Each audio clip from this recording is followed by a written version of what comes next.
It was the sound of her own heartbeat that almost drowned out the quiet whisper of the wind as Elena placed the note beneath the windshield wiper of the sleek, matte black Mercedes parked in the farthest corner of the garage. Her fingers trembled slightly as she tucked the small, handwritten paper, lined, torn from her notebook, folded once, into place. It felt ridiculous, juvenile, but guilt sat like a weight on her chest, and walking away, without saying anything, would have eaten her alive. The scratch was barely visible, an unfortunate swipe from her overstuffed messenger bag as she squeezed past the luxury vehicle in a moment of clumsy distraction, but it was there. About 6 inches long. Shallow, but noticeable in the right light. And she had noticed. Of course she had noticed. Her stomach dropped the moment she saw it. Her first day at the new job, and already she had left a mark, not in the boardroom, not in a brilliant presentation, but on someone's car. Elena pulled her coat tighter around her petite frame, the chill of the underground garage creeping into her bones. Her eyes darted around. No one had seen her. Not even the security cameras, hopefully. But that wasn't the point. Her conscience wouldn't let her leave without acknowledging it, even anonymously. So the note said, "I'm so sorry. I think I scratched your car by accident with my bag. Please let me know how I can pay for the damage." That was it. No number. No last name. Just enough. She hoped. She exhaled shakily, turned, and practically fled toward the elevators before she could talk herself into taking it back. 30 minutes later, Elena stood near the back of the crowded conference room, pressed between two unfamiliar colleagues, clutching her tablet like a lifeline. She was new, an internal transfer from the Lisbon office, and no one had really spoken to her beyond quick greetings and the awkward elevator nod. She preferred it that way. Being invisible meant she didn't have to explain herself, or trip over her own words, or feel the awkward pressure of eyes lingering too long. "Everyone, please settle," someone at the front called out. Elena looked up. The HR director was gesturing toward the large oak double doors just as they opened. "I'd like to introduce our new CEO, who'll be leading operations for the entire European division." Murmurs rippled through the room. Elena tilted her head slightly to see. And then she stopped breathing. The woman who entered had presence like thunder in a cathedral. Tall, sharply dressed in tailored black slacks and a silk blouse the color of deep wine, her strides were deliberate, controlled. Her hair, black, sleek, pinned back, revealed a striking bone structure and dark, intelligent eyes that flicked over the room like searchlights. She radiated command, confidence, power, and Elena's entire body went cold. Because it was her. The woman. The owner of the car. Elena recognized her instantly, had glimpsed her exiting the Mercedes just before she'd parked, heels clicking, phone pressed to her ear, too far to see clearly but close enough for the memory to burn. The note. The scratch. The CEO. "Shit. I'm Celine Moreau," the woman said, her voice like velvet wrapped around steel. Her French accent was subtle, refined. "I don't believe in long introductions, so I'll be brief. I demand excellence, and I reward it generously. If you value mediocrity, I suggest you find employment elsewhere." A few nervous laughs. Elena swallowed hard, heart racing. She prayed Celine hadn't seen the note yet. Or worse, had seen it, and was already planning how to make whoever wrote it regret their existence. "That will be all for now," Celine said coolly, and began walking down the center aisle. Toward the back. Toward her. Elena stiffened. Their eyes met, briefly, but Celine gave no visible sign of recognition. Her gaze was unreadable. Cold? No. Assessing. Elena looked away too fast, blood pounding in her ears. The room began to empty. People chattered in hushed excitement, speculating about the mysterious new CEO. Elena remained still, waiting until most had cleared out before daring to leave. She slipped through the hallway, clutching her bag tighter now as if it might shield her from the inevitable. But when she turned the corner near the elevators, Celine was there. Alone. Waiting. Elena froze mid-step. Celine's gaze lifted, locking onto her. "You're the new analyst from Lisbon," she said calmly. It wasn't a question. Yes, Elena whispered, voice barely audible. Celine took a slow step forward. You left a note. Elena's breath caught. Her cheeks flushed so hot she thought she might pass out. I wasn't sure what to. It didn't leave your contact information. Celine's tone was cool, unreadable. No, Elena said, eyes down. I didn't want to cause any more trouble. I just wanted to say I was sorry. A pause. Then, look at me. It wasn't a request. Elena obeyed slowly, lifting her gaze to meet Celine's. The woman's expression was calm, studying. Something flickered in her eyes. Amusement? No, curiosity. Most people wouldn't have said anything, Celine said. Especially not in this place. I'm not most people, Elena replied, surprised by her own voice. Celine's lips twitched, almost a smile. Clearly. The elevator dinged. Celine stepped inside and turned, holding the door with one hand. Get in, Elena. There it was again. Her name. Spoken like a challenge. Like a dare. Elena hesitated, then stepped in. The doors closed behind them, and the silence between them thickened like smoke. The elevator hummed softly as it ascended, its walls a sleek mirror of black glass reflecting Elena's stiff posture and Celine's calm, poised frame. The silence between them wasn't empty, it was charged, like static before a storm. Elena stood a full step away from Celine, arms clutched tightly around her bag, trying desperately not to fidget. Celine, in contrast, was still, composed, one hand resting lightly against the side railing, her eyes focused ahead, not even glancing at her. And yet Elena could feel her.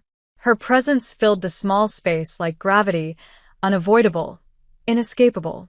What apartment did you say you're joining? Celine asked suddenly, eyes still fixed on the closed doors. Financial strategy, Elena answered, her voice quiet. I'm an analyst. I just transferred from Lisbon last week. And in your first 24 hours, Celine said, turning slightly toward her now, you managed to leave a visible impression. Elena blushed hard, her skin prickling with heat. It was an accident. I wasn't trying to. Relax, Celine interrupted, her tone unreadable. I'm not going to make a case out of it. Elena blinked. You're not. Celine's mouth curved faintly. If I reported every careless mistake I witnessed in this company, we'd be running with a staff of 5. Elena's shoulders sagged slightly in relief, but the tension didn't vanish. It simply morphed into something else. Something more confusing. More electric. Celine studied her now, openly, as if assessing something deeper than a resume. Still, you left a note. That's rare. I couldn't just ignore it, Elena said. Even if no one saw. That tells me more about you than your CV ever could. Elena met her gaze for a second, heart thumping, then quickly looked away. I didn't mean to cause problems. You haven't. Yet. The doors opened with a soft chime. Celine stepped out first and turned slightly, pausing to look back at Elena. Come. The way she said it left no room for hesitation. Elena followed. They walked down a quiet corridor that felt more expensive than the rest of the building. Thick carpet, dim recessed lighting, private meeting rooms behind tinted glass. At the end, a large glass office awaited. Elegant, minimalist, and unmistakably Celine's. She opened the door with a slight gesture and entered. Elena hesitated on the threshold. You're not in trouble, Celine said, not looking back. If I wanted to discipline you, I wouldn't have asked you up here alone. Elena stepped inside slowly, nerves tight but curiosity sharper. Celine moved behind her desk and gestured to the single chair across from her. Elena sat. The door whispered shut behind them. Celine didn't speak at first. She simply picked up a glass carafe of water, poured herself a drink, then offered it to Elena. No, thank you, Elena said. You look like you need it, Celine replied smoothly, holding her gaze. Elena hesitated, then accepted the glass, fingers brushing Celine's just slightly. Just enough to notice. Celine sat, crossing one leg over the other with practiced grace. Tell me, she said, what's your ambition here? Elena blinked. Sorry, what do you want from this company? Celine asked. From this job. From me. That last part lingered, intentionally, it seemed. Elena's pulse jumped. I just want to do good work. Learn. Grow. Be useful. Celine raised a brow. Useful is a word people use when they're afraid to ask for what they really want. Elena bit her lip. I don't usually talk about what I want. Why? Because I was raised to think wanting too much made you greedy. Or naive. And now I just don't want to be in the way. Silence settled again. Celine leaned back in her chair, eyes narrowed slightly. You're not in the way, Elena. The way she said her name sent a strange shiver down her spine. Elena held the glass of water with both hands now, mostly for something to do. I didn't expect to meet you like this. Scratch in my car? Yes. Neither did I. Celine's voice dropped just slightly. But now I'm intrigued. Elena looked up, startled. Celine was watching her with quiet intensity. Most people want to impress me with polish. With charm. You impress me by being clumsy, honest, and terrified. That's different. Elena didn't know what to say. The compliment felt like a trap, but it didn't sound like one. Celine rose from her chair and walked slowly to the glass wall behind her desk. She looked out over the city, hands folded behind her back. Everyone in this place is pretending to be unshakable. That's the culture they've built. That's not me. Elena studied her. You don't seem very shakeable either.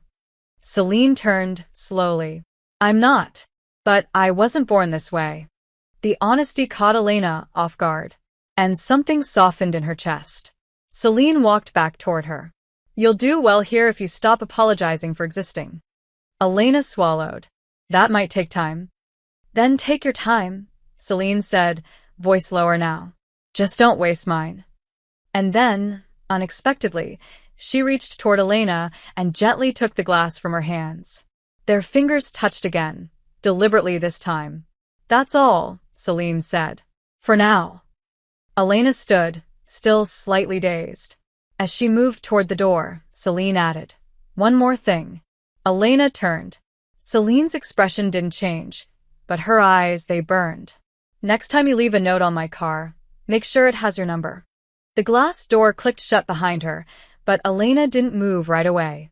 She stood frozen in the hallway, staring at nothing, pulse thundering in her ears. The conversation replayed in her mind like a reel. She couldn't pause. Celine's voice, calm but electric, the way she had taken the glass from her hands like it meant something. And that last line, make sure it has your number. It wasn't just a comment. It was a choice. A test. A crack in the surface of someone who didn't let people close.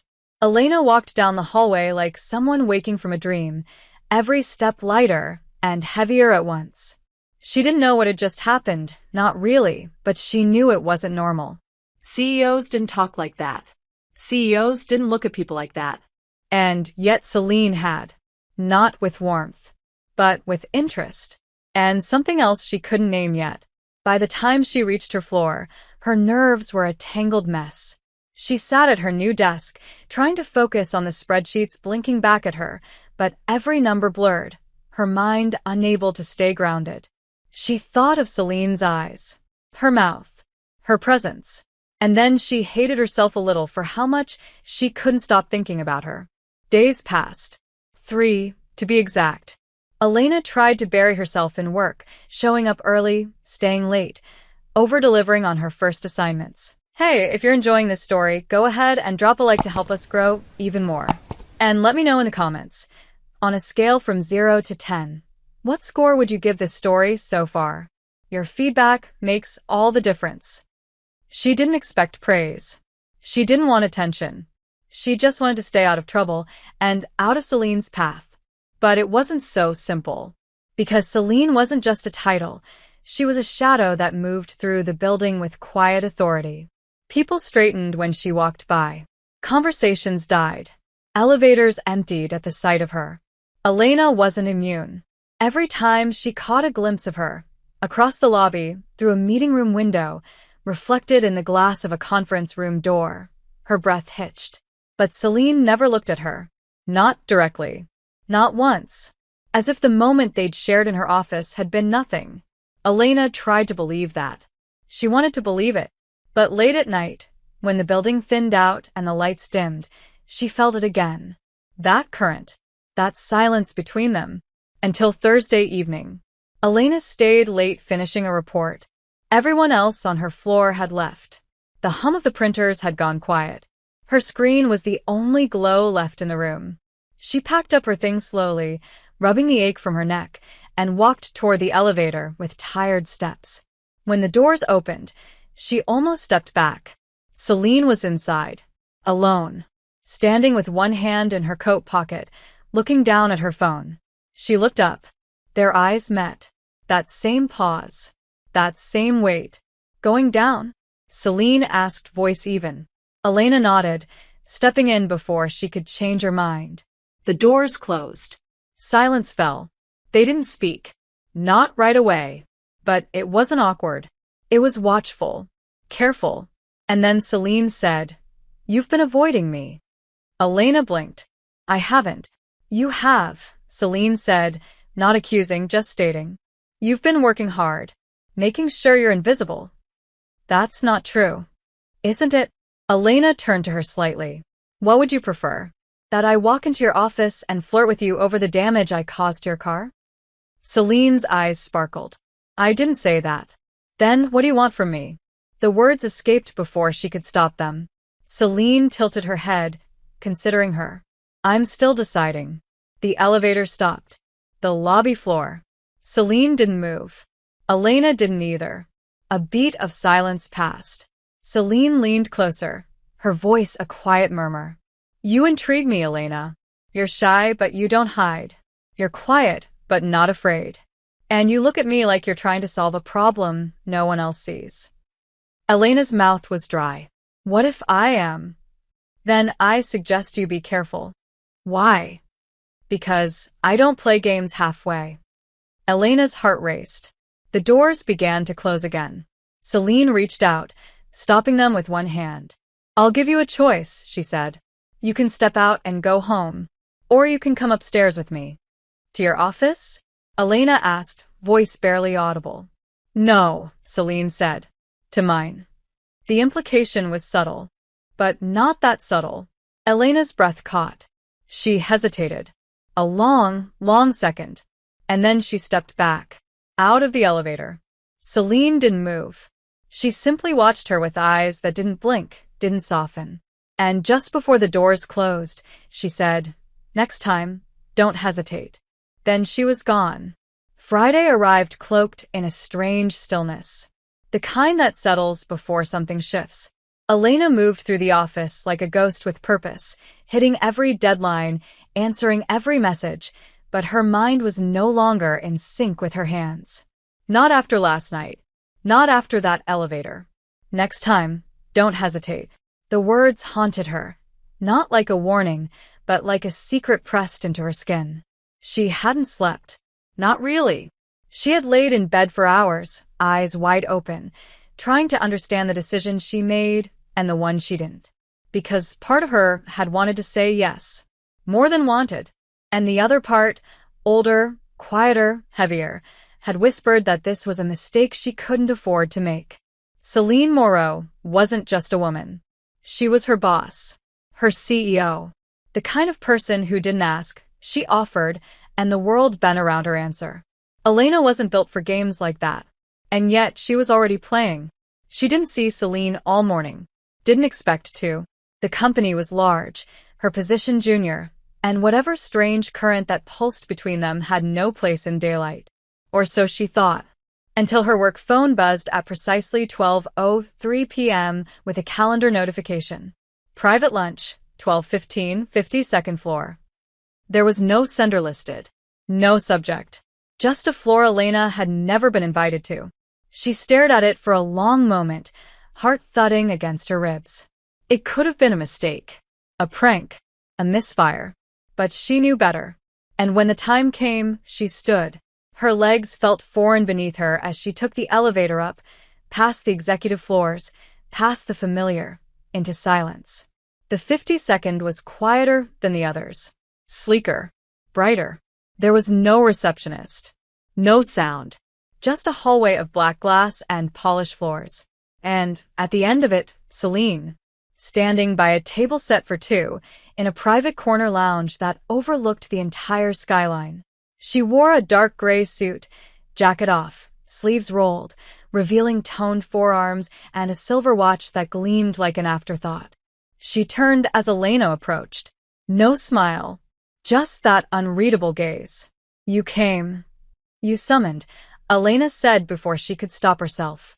Celine's lips curved, just slightly. You're sharper than you look. I'm sharper than I let people believe. Good. Celine gestured to the seat across from her. Sit. Elena obeyed, unsure what this was. A reprimand? A seduction? A psychological test disguised as lunch? Her stomach twisted. 2 plates sat covered beneath domes of brushed silver. Celine lifted one and slid it in front of her, grilled vegetables over jasmine rice, simple and elegant. Elena blinked. How did you?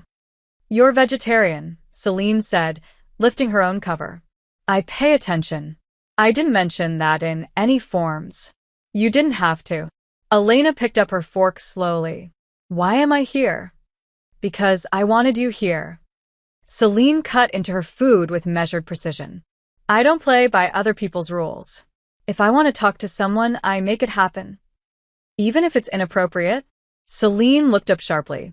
Is this inappropriate to you? I don't know, Elena admitted. I'm still figuring that out. Celine studied her.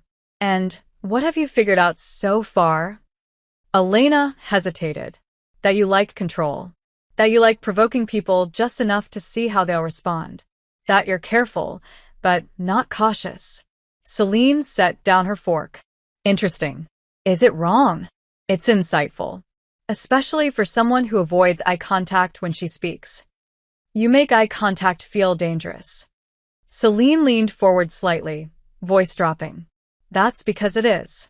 With me. The air between them tightened. Elena put down her fork, appetite gone. Her voice came soft, but steady. I'm not the kind of person who does this. I don't flirt with power. I don't try to attract it. It scares me. Good. Celine's tone didn't soften. Fear keeps things honest. What is this, then? Elena asked. A warning. No, Celine said simply. It's a reminder. Of what? That you felt something in that elevator. So did I. And pretending it didn't happen is a waste of both our time. Elena's throat dried. You're my CEO. I'm aware. And I'm just. Stop saying just. You're not just anything. The words hit harder than she expected. Celine leaned back in her seat, suddenly more composed again. I'm not here to trap you, Elena. I'm not here to dangle power in front of you like a baited hook. If you're not interested, you can walk away. Now. Today. I won't approach you again. Elena's fingers tightened around her napkin. And if I am? Celine met her eyes. Then I expect you to stop pretending you're not. Silence. Heavy. Honest. And then Celine stood. I have a meeting. Elena stood too, heartbeat loud in her chest. Celine looked at her a long moment. You can go back to your floor. Or you can stay here a little while and finish lunch. And if I stay? Then I'll know you're still deciding. And that you're not done with me yet. Celine walked away without waiting for a reply. Her heels echoed down the polished floor, sharp and certain. Elena sat back down slowly. The city stretched out before her, vast and uncaring. But her pulse was steady now. Clear. And as she picked up her fork again, one thought kept circling in her mind. She wasn't done yet. The days that followed weren't quiet. Not in Elena's mind. She worked, as always, efficiently and with quiet determination, but now, every email, every step past the executive elevators, every chime of a new message sent a small tremor through her chest. Celine hadn't reached out again. No more surprise invitations. No sudden elevator encounters. No messages. Nothing. But Elena felt her everywhere. In the pull of silence. In the way her own skin tightened when she passed Celine's floor. in the lingering echo of, "Then I'll know you're not done with me yet." She wasn't. Not even close. But she didn't know what to do with that. Because Celine wasn't just someone you flirted with at work. She wasn't just temptation.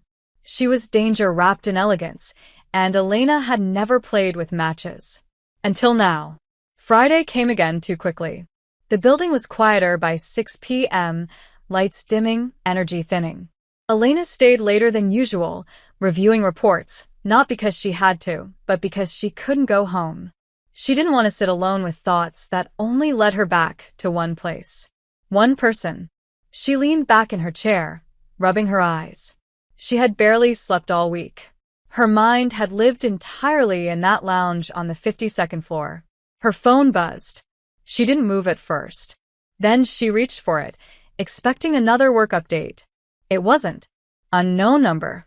Don't look so tense. You're not being watched. Elena's blood chilled, then warmed instantly. Her breath caught. She sat up, fingers hovering over the screen. "Elena, is this you?" The reply came in seconds. "Unknown number. You already know it is." "Elena, how did you get my number?" "Unknown number. I have access to everything. You know that." "Elena, why now?" A longer pause this time. Then, "Unknown number. Because I waited for you to come to me." "You didn't." Elena stared at the message, heat blooming at the base of her neck. It was true. She hadn't gone back, hadn't called, hadn't made any move. Celine had told her to stop pretending. But she had. Out of fear. Out of logic. Out of survival. "Elena, I thought it would be smarter to stay away." "Unknown number. Smart is rarely satisfying."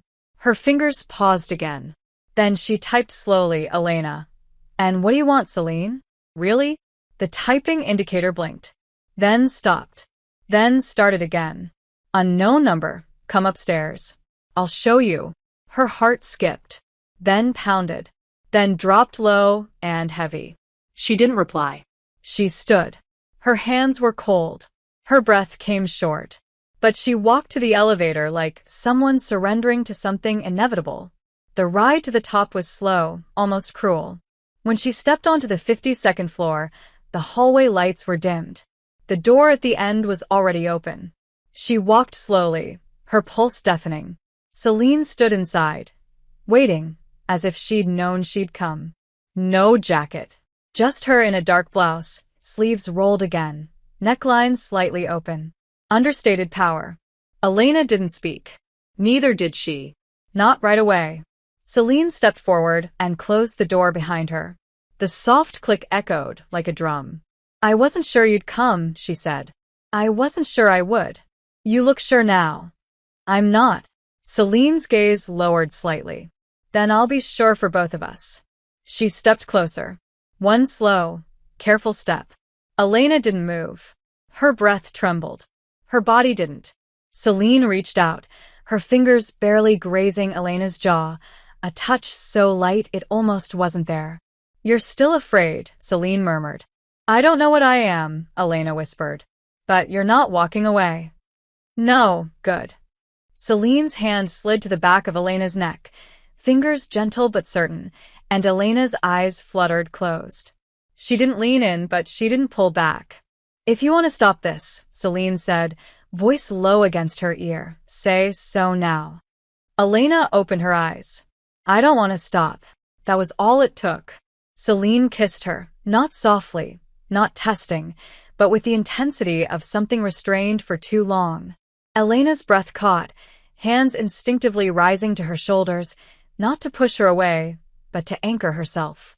Celine's mouth was demanding, but precise. Controlled, yet hungry. Elena responded slowly at first, then with more certainty, her hands slipping into Celine's hair, pulling her closer, breath mingling with hers. The kiss deepened. It wasn't rushed. It wasn't a surrender. It was an exchange. Fire through silk. Celine pressed her back against the wall, one hand at her waist, the other braced beside her head, boxing her in. Elena's fingers clenched at the fabric of Celine's blouse. She wanted more. She didn't know how much she could take. But Celine was already pulling back, breathless, watching her closely. That wasn't smart, Elena whispered. No, Celine agreed. But tell me it wasn't worth it. Elena looked at her, lips parted, heart unsteady. It was too much. Not enough, Celine murmured, leaning in again, but this time, just brushing her lips across Elena's cheek, her jaw, her throat. You feel too much, Elena said. That's what makes you dangerous. I warned you, and I came anyway. Celine smiled, just barely. Now you're learning. Elena closed her eyes, letting herself feel it, her pulse in her throat, her back against the wall, Celine's scent everywhere. This wasn't what she came to this city for. It wasn't safe. It wasn't smart. But it was the first time she had felt truly, dangerously alive in years. And she didn't want it to stop. They didn't speak after the kiss. Not that night. Not in words that filled the space between them. Celine had pulled back slowly, her fingers lingering at Elena's waist as if reluctant to break the contact. Elena had stood there, heart wild in her chest, lips swollen, still tasting the heat and certainty of the woman who now felt carved into her every nerve. You should go, Celine had murmured then, not unkindly. Elena had nodded, still dizzy, still unsure if her knees would hold. She'd left without looking back, afraid that if she did, she wouldn't leave at all. But leaving hadn't erased anything. It had only fed the ache. Now, Monday arrived with cold light and unspoken questions. Elena moved through the office with the ghost of Celine's touch at the base of her spine, through her neck, under her skin. She couldn't stop remembering how Celine had looked at her, like she was a puzzle, like she was already solved, but the game was still worth playing. It should have been a weekend she spent reflecting, creating distance. Instead, she'd lived in that kiss, in the press of Celine's body, in her voice, low and certain, curling around Elena's name like a promise. But Monday came, and Celine didn't. Not in the elevator. Not in the corridors. Not in her messages. Not in her gaze. It was as if the kiss had been erased. Deliberately. Professionally. And yet, every part of Elena screamed that it hadn't. That it couldn't. But Celine was silent. And Elena wasn't brave enough to break it. Not yet. Until Tuesday. A departmental strategy meeting. Elena sat near the end of the long glass conference table, tablet ready, posture careful. Celine entered 15 minutes in, flanked by board members and senior staff, her expression unreadable, her walk slow and purposeful. Everyone straightened. Conversations halted. Elena looked down instinctively, but when Celine passed her, her hand brushed the back of Elena's chair.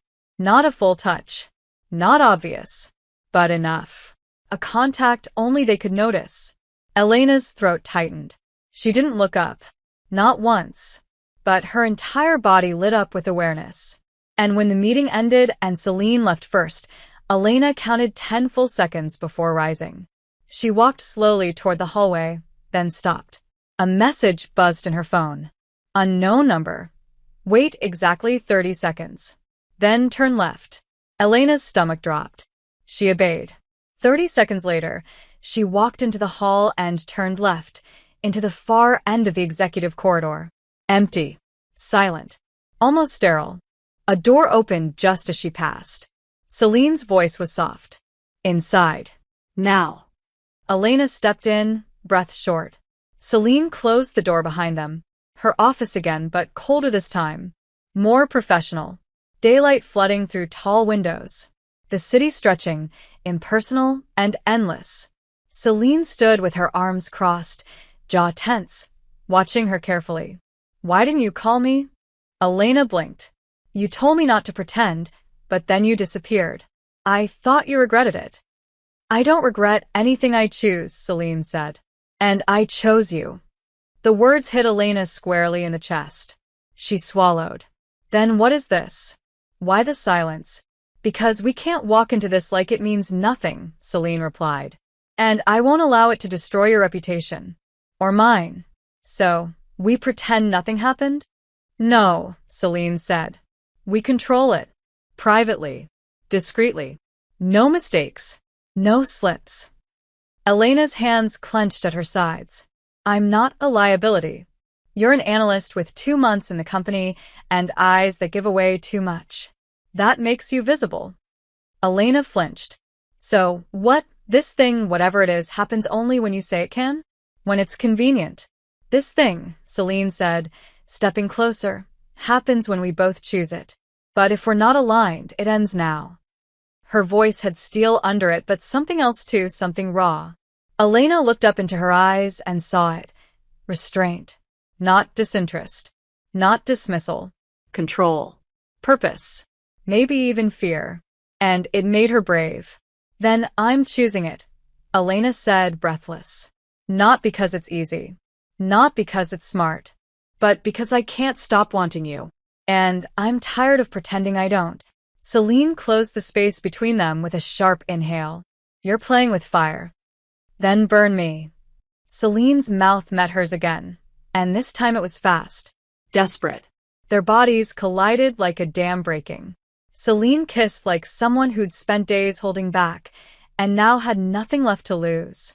Elena responded with every inch of that same hunger, fingers tangled in Celine's blouse, mouth open and urgent. Hands.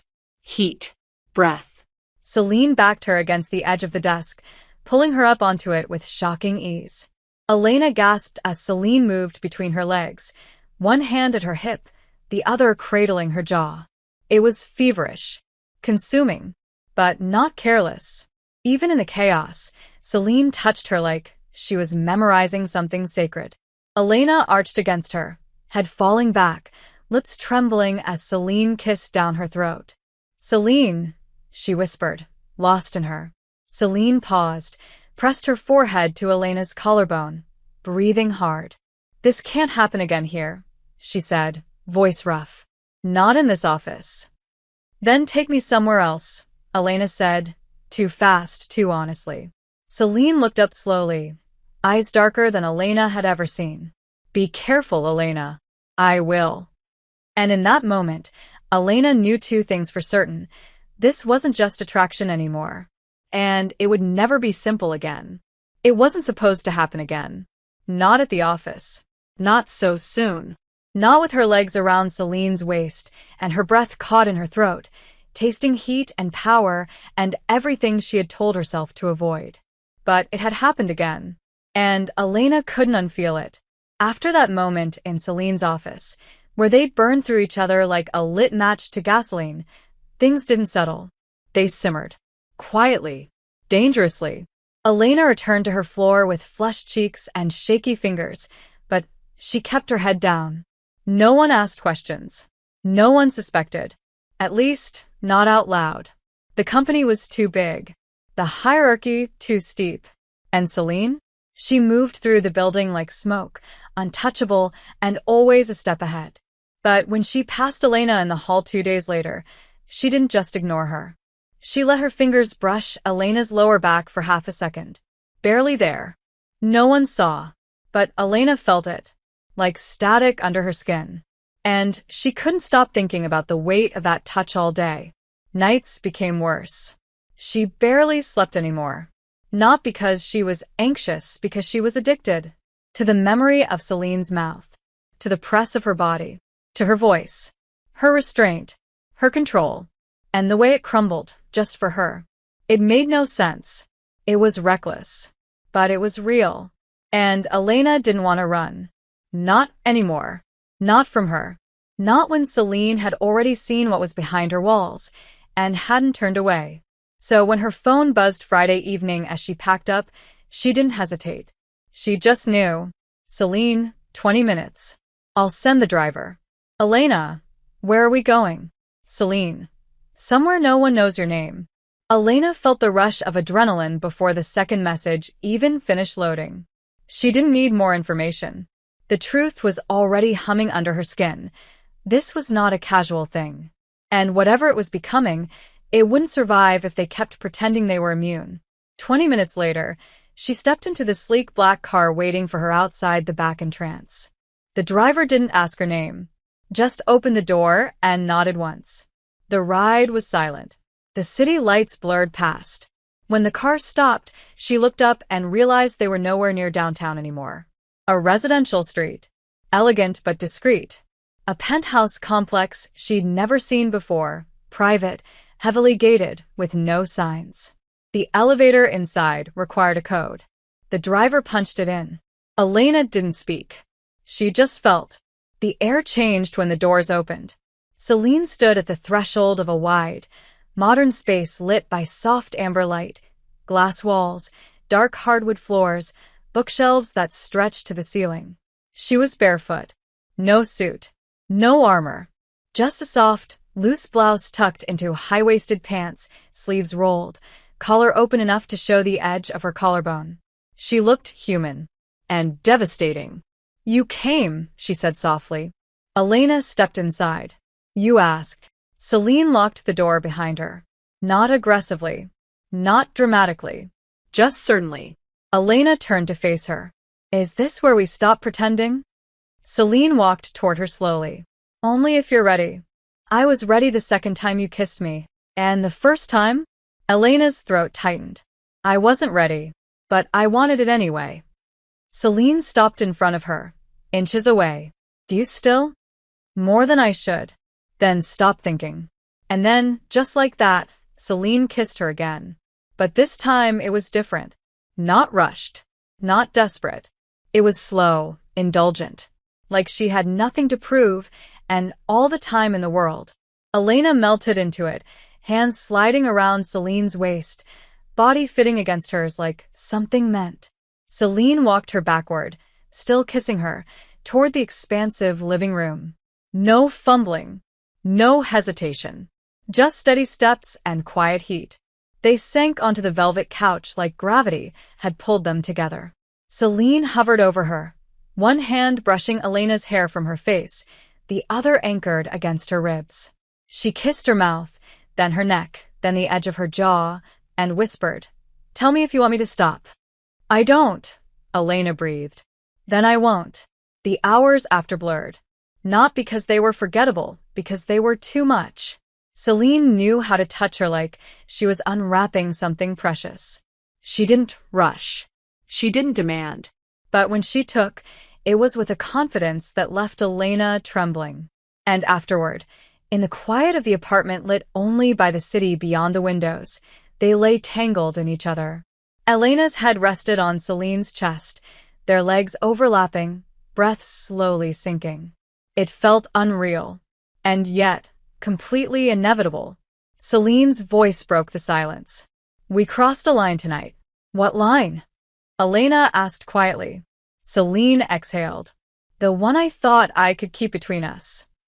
Elena closed her eyes. "Do you want to go back?" No, a pause. "But I need to know you understand what this means." "It means I can't stop wanting you. It means we don't get to be careless. Not ever." "I know." Celine shifted, tilting Elena's chin up so their eyes met. "This isn't temporary for me." Elena's breath caught. "What is it then?" Celine traced a line down her cheek with her thumb. "Something I didn't plan for. Something I'm not letting go of." Elena leaned into her touch, her voice barely above a whisper. "Then don't." Celine pulled her closer, wrapping her arms around her completely now. And in that embrace, Elena stopped questioning. She stopped calculating risks. Because whatever this was, it was already happening. And she wasn't going anywhere. Mornings were the most dangerous. Not because of the secrets they held, but because of how normal they started to feel. Waking up tangled in expensive sheets, her cheek pressed against Celine's bare shoulder, sunlight creeping lazily through the windows of a penthouse that didn't belong to her. Elena hadn't meant to fall asleep there. But she hadn't exactly tried to leave, either.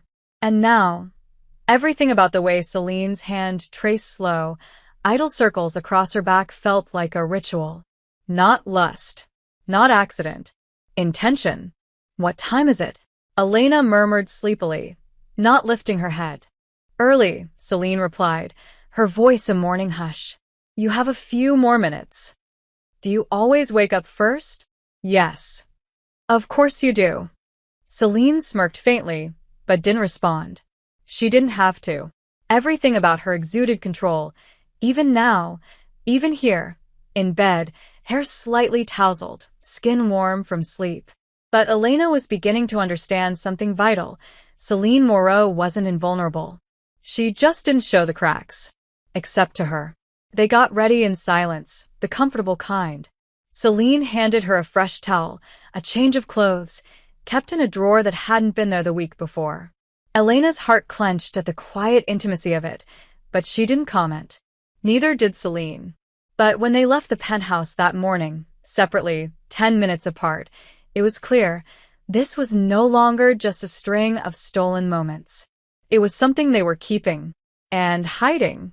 The next week unfolded like the slow tightening of a knot.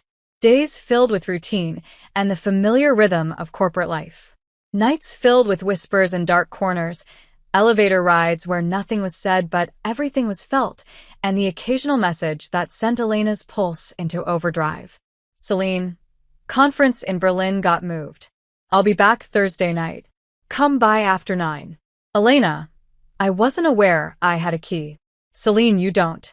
But you have access. It was reckless. All of it.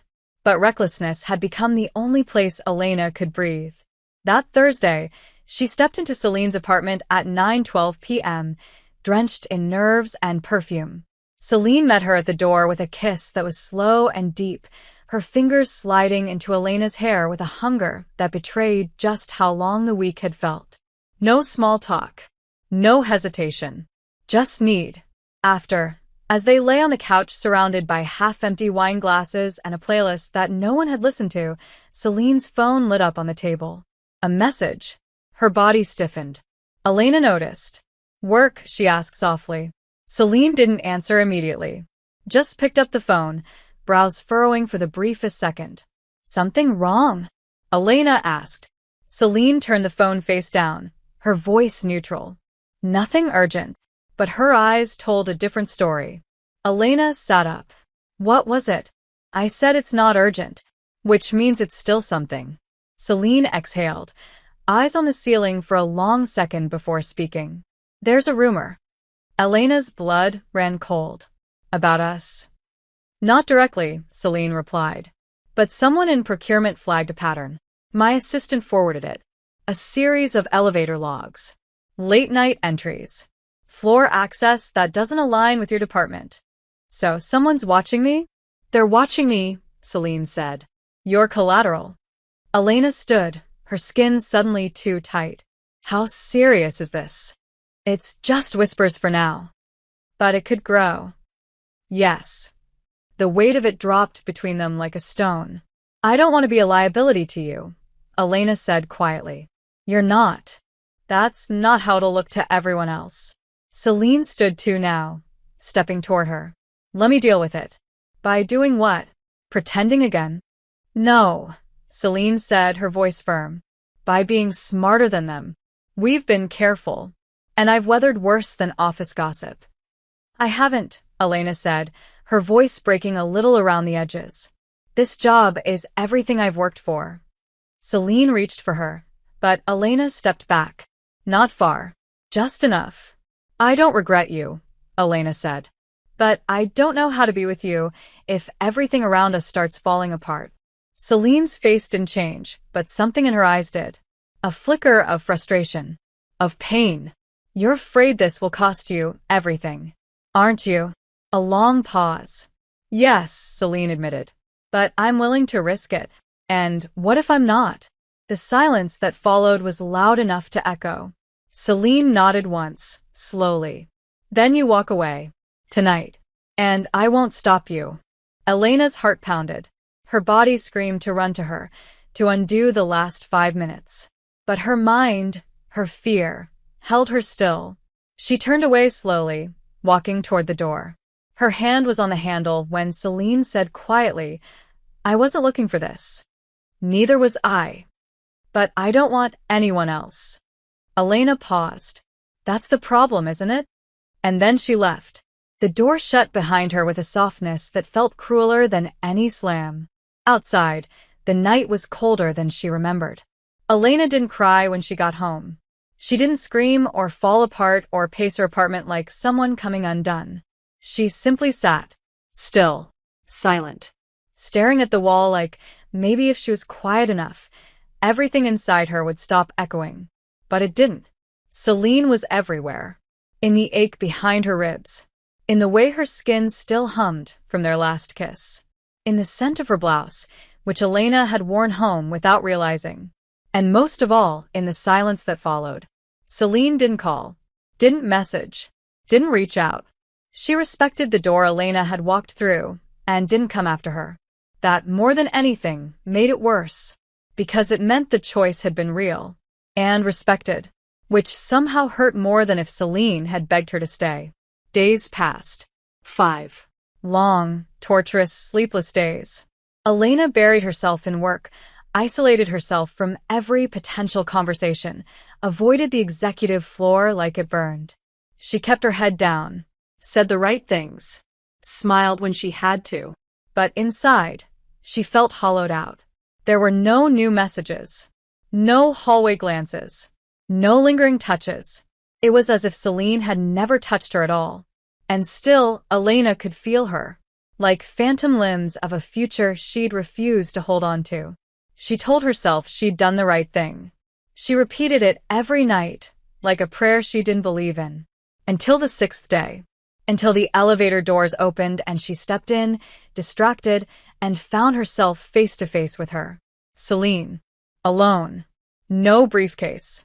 No phone. No shield. Elena's breath caught. Her fingers hovered above the control panel, frozen. Celine didn't move. Didn't speak. She just looked at her with those eyes. Too steady. Too knowing. The doors slid shut. Silence fell. Elena turned her body slightly, trying to look away, but Celine's voice came low and calm. I have a meeting on the 35th. You? 23rd, Elena said, not looking at her. Then we have time. For what? For honesty. Elena exhaled slowly. We already had that. I walked away, remember? You walked away because you were scared, not because you wanted to. Same thing. No, Celine said. It's not. The elevator stopped at 17, but no one entered. The doors opened, waited, and closed again. They were alone. Elena crossed her arms tightly. Why are you doing this? Because I haven't stopped thinking about you for 6 days, Celine said simply. Because I've sat through meetings I don't remember. Slept in a bed that's too cold. And walked past your floor 10 times just to feel close to you.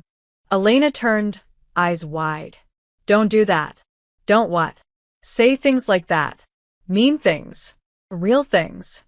Would you rather I lie? I'd rather you stop making it harder to forget you. Celine stepped closer, not touching her, just enough that Elena could smell her perfume, faint and familiar, devastating in its precision. Then forget me. Elena's mouth parted. What? Forget me, if that's what you truly want. Her voice was calm. Devastating. I won't come after you again. I won't reach out. You'll never have to see me outside of a boardroom again. But I need to hear you say it. Now.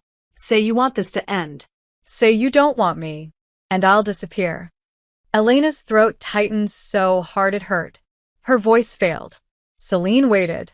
No pressure. No movement. Just waiting. I can't, Elena whispered. I can't say it. Why? Celine asked, her voice barely audible now. Because it's not true. Celine's jaw tensed. She looked down for a second, then up again. Then come back to me. And what if the rumors come back too? What if I get dragged into something I can't fix? Then we'll fix it together. You don't make promises, Celine. I'm making this one. Why me? Elena asked. Why now? Celine's eyes darkened. Because I've never let anyone see me the way you do. And I didn't realize how much I needed that until you were gone. Elena stepped forward. Just enough to feel her again. Just enough to remember the way Celine's breath hitched when she was close. You're not easy to be with. Neither are you. And you're used to being alone. Until you. Silence wrapped around them like gravity. Celine lifted a hand, slowly, brushing her fingers along Elena's cheek. This will never be simple, she whispered. But I don't want simple. I want real. Elena's eyes shimmered. Then take it. And just like that, Celine kissed her.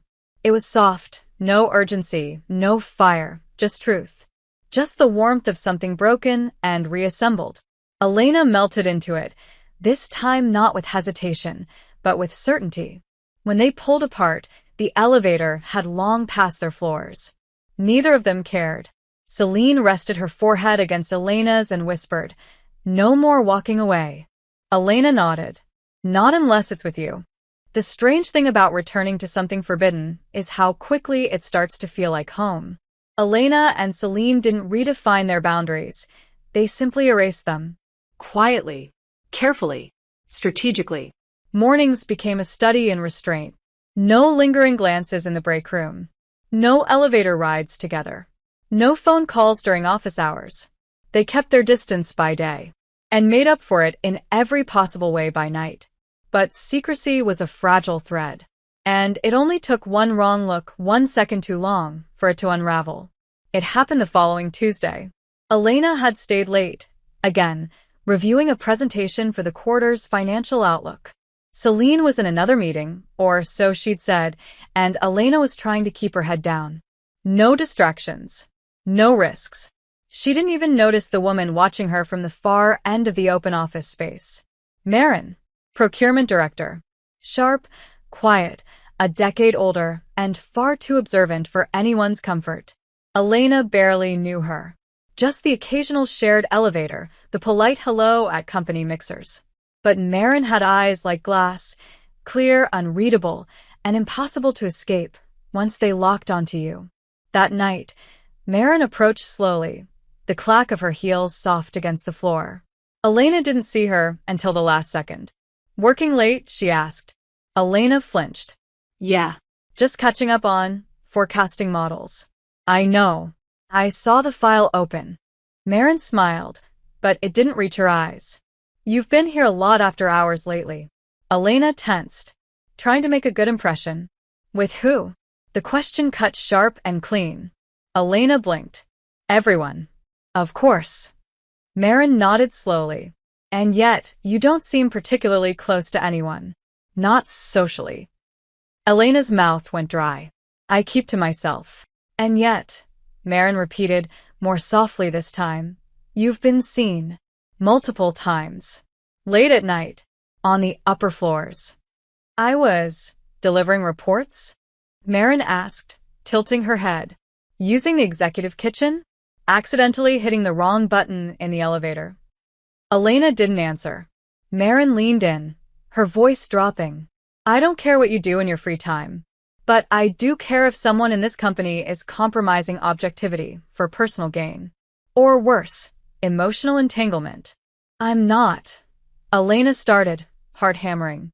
"It's not like that." "Then you'll have nothing to worry about if I submit an internal report," Marin said calmly. "Routine, of course. No names. Just data. A pattern." "You don't have proof of anything," Elena said, eyes narrowing. "True." Marin's smile sharpened. "But you're not exactly subtle, Elena." And then she walked away. Just like that. No threats. No promises. Just the unbearable weight of being seen. That night, Elena didn't go to Celine's apartment. She couldn't. Her mind spun in every direction, calculating risks, outcomes, and consequences. This wasn't like before, murmurs in the hallway or glances on a spreadsheet. This was someone who knew how to play the long game, and she was already setting the board. The following morning, Elena walked into her office early. Earlier than ever. Hoping to clear her head. But Celine was already there. Sitting at her desk. Waiting. "You didn't come last night," she said, voice low. "I couldn't." "Why?" Elena locked the door behind her, turning slowly. "We have a problem." Celine listened without interruption as Elena explained. Every word. Every detail. She didn't flinch. Didn't pace. She simply sat still, hands steepled beneath her chin, eyes colder than Elena had ever seen. When Elena finished, silence fell between them. Thick. Suffocating. "What are you going to do?" Elena asked. Celine leaned back, eyes distant. "Marin has ambition." And ambition makes people stupid. But she's careful. Too careful to accuse outright. So, what does that mean for us? Celine looked at her now, and her voice was razor sharp. It means we stay cleaner than ever. We erase the tracks. We keep our distance. And if she pushes harder, then I handle it. How? Don't ask questions you don't want the answer to. Elena's stomach turned. Celine, I won't let her ruin you, Celine said, standing. Or this. Do you understand? Yes. Good. Celine walked toward her, stopped just inches away, but didn't touch her. We go dark. No messages. No meetings. Not until I say it's safe again. How long will that take? As long as it has to. And what if she doesn't stop? Celine's eyes narrowed. Then she learns what it means to pick the wrong enemy. Elena didn't move. She wanted to touch her. To be touched. To hold onto something solid in the growing uncertainty. But Celine didn't offer that now. Only control. Only command. You're not alone in this, Celine said, softer now. I chose you. I still do. But this is the cost. I don't care about the cost, Elena whispered. I care about losing you. You won't. Celine opened the door. Now go. We weren't here together. Elena walked out with her heart caving in. Not because she doubted Celine, but because she knew, once suspicion takes root, it doesn't knock. It breaks the door down. During the day, Elena could almost pretend. She could lose herself in numbers, in deadlines, in polite meetings and scheduled monotony. She could tell herself this was temporary, that she was strong enough to endure it. That Celine's absence was strategy, not rejection. But then the sun would fall, and the silence would thicken. And pretending became impossible. It had been 8 days. 8 long days without Celine's voice, her messages, her touch. No glances across corridors. No phantom brushes of hands near the coffee machines. No half-smiles that meant everything. They hadn't spoken once since the morning in her office, when Celine had told her to stay clean. Go dark. Wait. Elena had obeyed.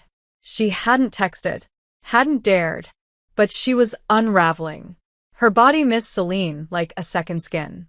Her mind kept circling back to every breathless moment they'd shared, every unspoken promise. And most of all, every word Celine hadn't said but Elena had still heard. You're not alone in this. I chose you. She held on to that. Until even those words started to fade. Marin, meanwhile, had gone quiet. No further confrontation. No follow-up remarks. Just a silence too calculated to be innocent. And that scared Elena more than anything else. Because it meant something was building. And she couldn't see it. Couldn't stop it. She needed Celine. Not just the woman who kissed her like a secret and held her like a vow, but the force, the strategist, the person who made threats disappear without ever raising her voice. But Celine had vanished into her own walls. And Elena didn't know how much longer she could keep standing alone. On the 10th day, everything cracked. It was 6:43 p.m. The office was nearly empty. Elena sat at her desk, staring at a report she couldn't absorb, her heart heavy and sharp in her chest. She was tired of silence, of rules, of fear. She stood suddenly, grabbed her bag, and without thinking, without planning, took the elevator all the way up. She hadn't been to the 52nd floor since that night.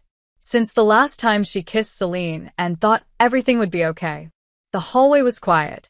Her heels clicked once, twice, and then her steps faltered. Celine's office door was open. Light spilled out. And Celine was inside, standing at her desk, fingers braced on the edge, head bowed as if she hadn't moved in hours. Elena stepped in, her breath held. Celine didn't look up. You're not supposed to be here, she said. Calm. Controlled. But her voice was raw around the edges. I waited, Elena said quietly. I did everything you asked. I know. Then why does it still feel like I'm losing you? That made Celine lift her eyes. And for the first time Elena saw it. The exhaustion. The weight. The storm behind the practiced stillness. Because you are, Celine said. Because I'm losing myself trying to keep this from destroying you. Elena crossed the room slowly. Talk to me. Please. Celine exhaled hard. Marin submitted an anonymous report. HR flagged it. They're investigating patterns. Nothing concrete, but enough to start pulling threads. Elena's heart dropped. And us. Still invisible. But we're on the edge. Why didn't you tell me? Because I knew you'd come here. And I'm not allowed to fight for this? Not when I'm the one who should be protecting you. I didn't ask you to protect me. You didn't have to, Celine said.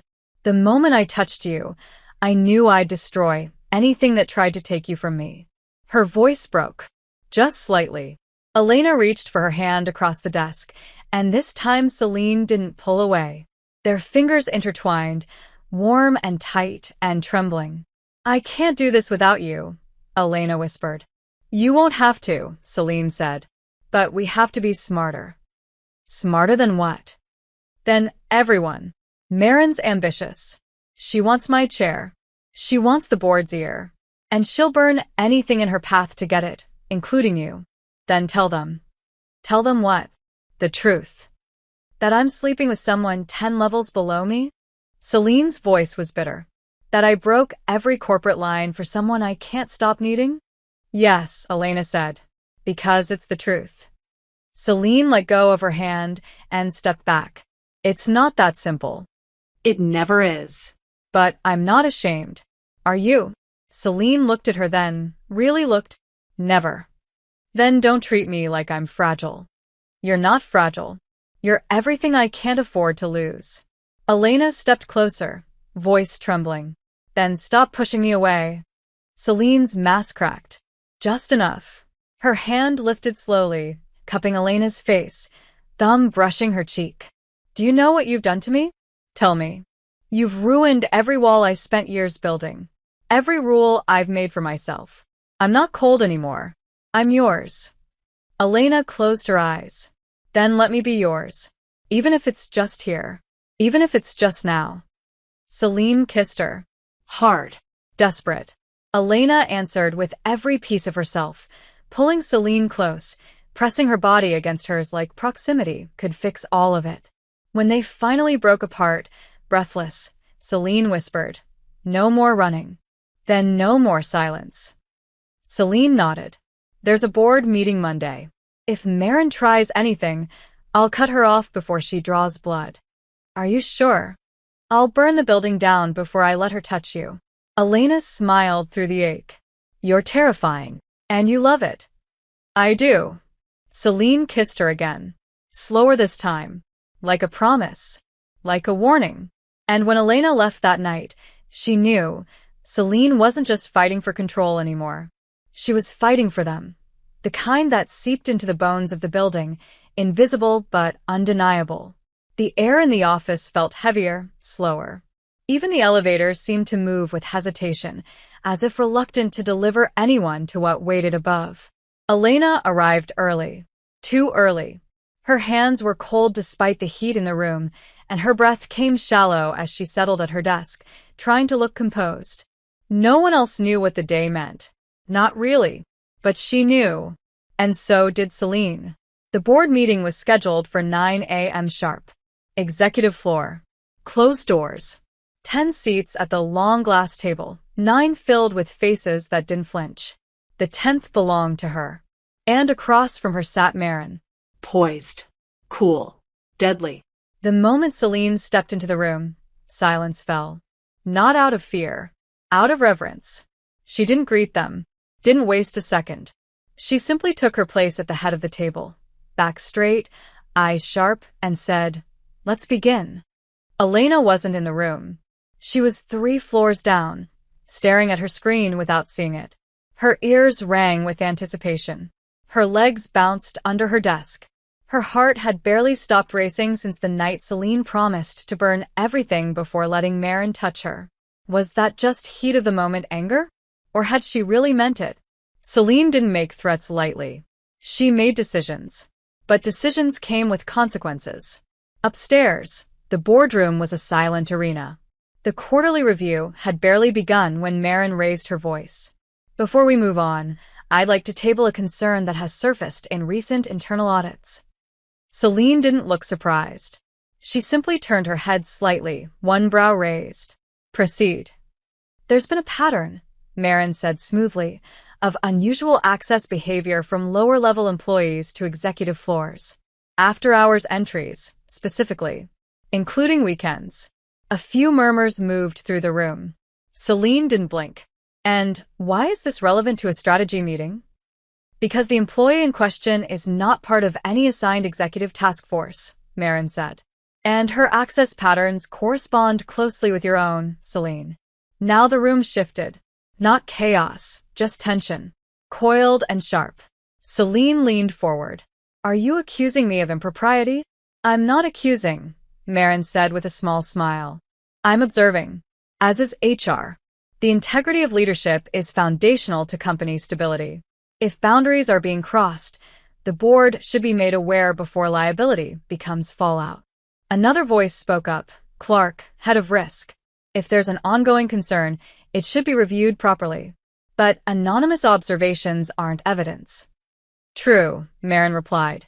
But silence isn't innocence either. Celine stood. Slowly. Let me be clear. Her voice was low. Calm. Terrifying. You want to stir the waters and see what floats to the top? Fine. But don't pretend this is about ethics. This is about positioning. You want my seat. I want accountability, Marin countered. Then hold yourself accountable. Celine snapped, the steel breaking through. Because what you've just done, implying misconduct in front of the board without proof, is slander dressed up in strategy. You want to play politics? Play with someone less prepared. Celine, enough, she said, her voice final. This conversation ends now. I'll have legal review your claims. If you proceed without evidence, be prepared for what follows. The room fell silent. Marin's eyes flinched, barely, but it was enough. Celine sat again, posture composed, gaze deadly. Let's continue. Downstairs, Elena's phone buzzed. One message. Celine. Handled. No mention of you. Elena exhaled so hard it left her dizzy. She leaned back, letting her body relax for the first time in hours. But it wasn't over. That afternoon, as the board meeting dispersed and Celine returned to her private office, she found Elena waiting just outside. Their eyes met. Neither smiled. Celine opened her door without a word. Elena stepped in. Once the door closed, Elena asked, "What happens now?" Celine's face was unreadable. I shut her down in front of the board. But she won't stop. She's not that kind of woman. And what kind am I? Elena asked softly. Celine stepped close. The kind who shouldn't have to carry this. I'm not carrying it alone. You will be, Celine said. If this goes public, they'll protect me before they protect you. Then let it go public, Elena said. Let them see. Are you out of your mind? No, she replied. I'm tired of hiding. Of pretending you're just a CEO to me, when you're so much more. Celine's breath hitched. Elena, tell me the truth, Elena said, stepping forward. Right now. In this room. If this explodes, if they take everything from me, will you still want me? Silence. Then, yes. Celine's voice cracked. Just once. I want you with nothing. With everything.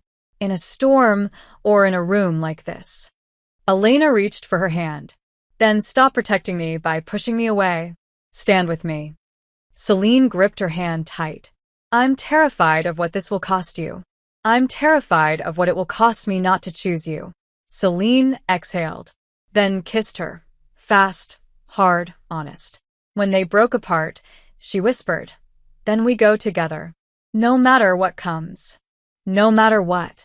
The storm hadn't passed. It was just beginning. But now, they were facing it side by side. It started with whispers. Not loud enough to be called accusations. Not visible enough to be traced. Just murmurs. Curious eyes. Pauses in conversation that snapped shut the moment Elena walked past. She felt it first in the hallway, an assistant pretending not to stare. A manager from legal who suddenly went silent mid-conversation, and offered only a thin, practiced smile. Elena tried to ignore it. She buried herself in work, took on extra assignments, smiled where she was supposed to, answered emails like nothing had changed. But everything had, and pretending became harder with every passing day. Celine, for her part, remained untouchable. Cold. Professional. Distant in the way only someone with absolute power could afford to be. In public, there was no recognition, no warmth, no proof. She moved through the building like a ghost queen. All presence, no attachment. But behind closed doors, that facade shattered. At night, she let Elena in whispers, in the way her body softened only when no one was watching, in how tightly she held Elena while they lay in the dark, saying nothing, saying everything. They weren't pretending anymore. And maybe that's what made it so dangerous. By the end of the week, the tension had reached a slow boil.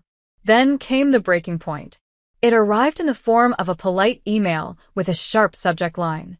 Subject: Notice of reassignment. Analyst role transition. Elena opened it mid-afternoon, eyes skimming without understanding, until they locked on one line.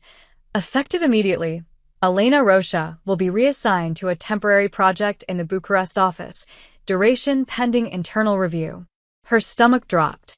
She read it again, and again. It didn't change. She felt the eyes on her before she even looked up. Someone in the office already knew. Maybe everyone. A quiet, cruel efficiency rippled through the floor. No one said a word, but silence had never felt louder. She stood on numb legs, walked out with the paper still trembling in her hand. She didn't even think. Just got in the elevator. Rode it up. To the top. To Celine. Her door was open, but her posture was tense, already standing, already waiting. Elena held up the printed notice. You knew. Celine's face was unreadable. I tried to stop it. You knew, and you let me find out from an email? It moved faster than I expected. Don't lie to me. Celine's jaw tensed. They want to isolate the variable. Get you off-site. Watch what I do. And you're letting them? I'm working on a counter. Don't give me strategies, Celine. Give me the truth. Silence. Painful. Sharp. Then Celine stepped around the desk, voice low. They want to break us. So they start with you. Because they know I won't bend unless they threaten what I care about. Elena's voice cracked. And what if this works? What if they bury me in another country and you never see me again? Then I follow.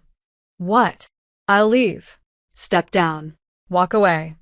Elena stared at her, breathless. You'd give all of this up? You were never part of the plan, Elena. Celine's voice was ragged now. But now you're the only thing I can't lose. Then do something. Do more. Celine stepped closer. I've already filed an objection.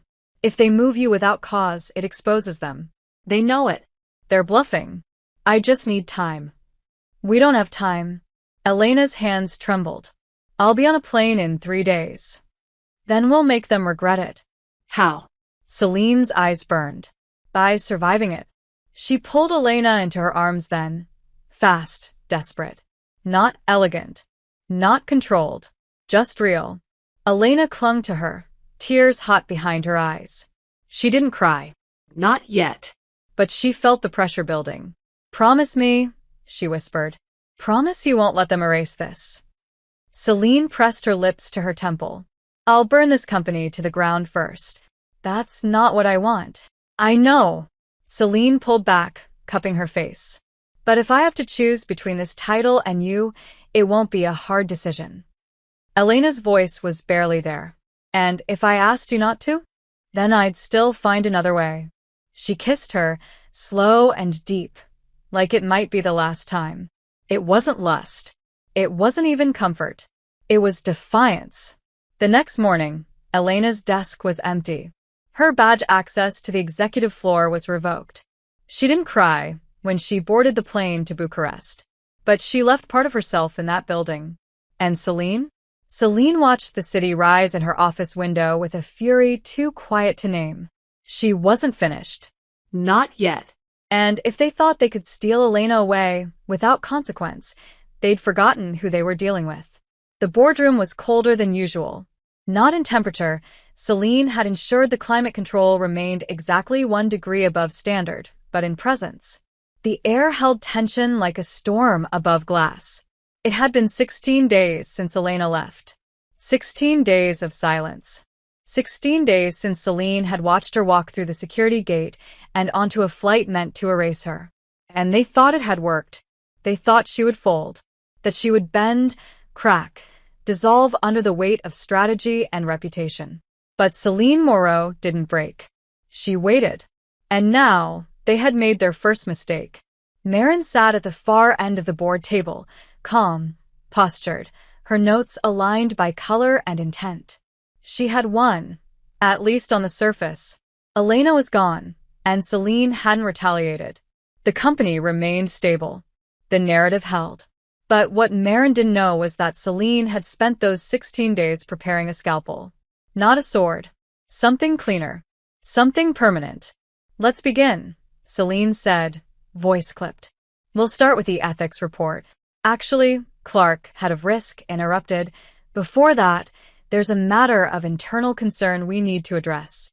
Marin didn't flinch, but Celine saw the way her hand paused mid-turn of a page. "Just slightly."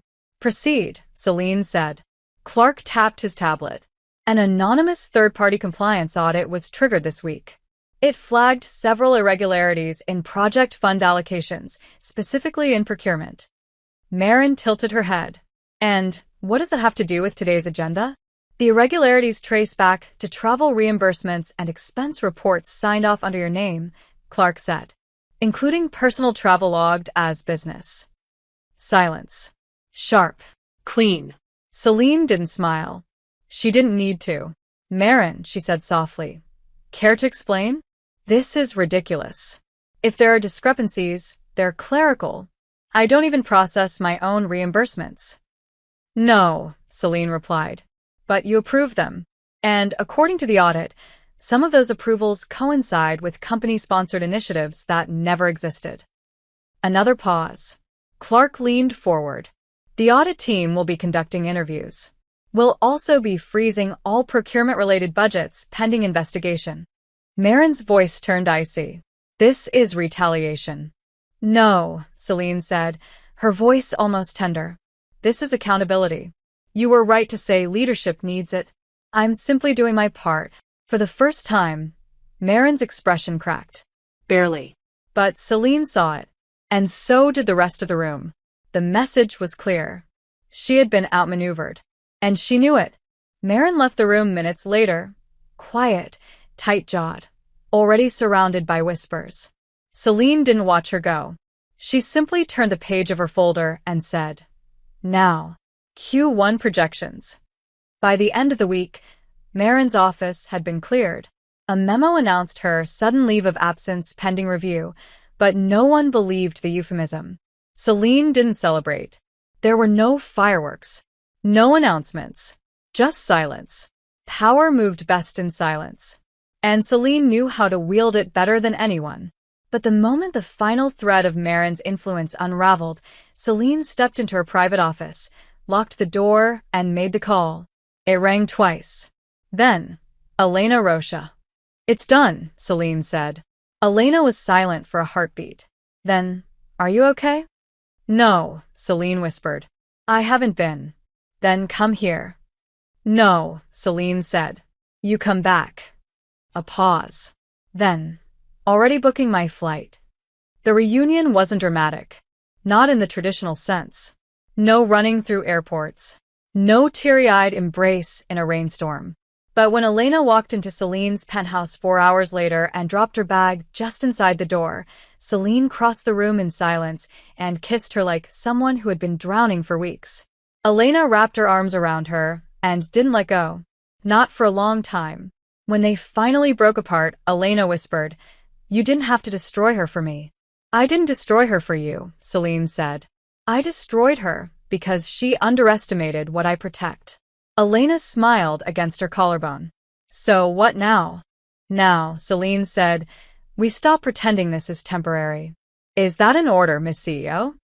No, Celine replied. That's a promise. They didn't rush it. They didn't go public. But there were no more secrets. No more shadows.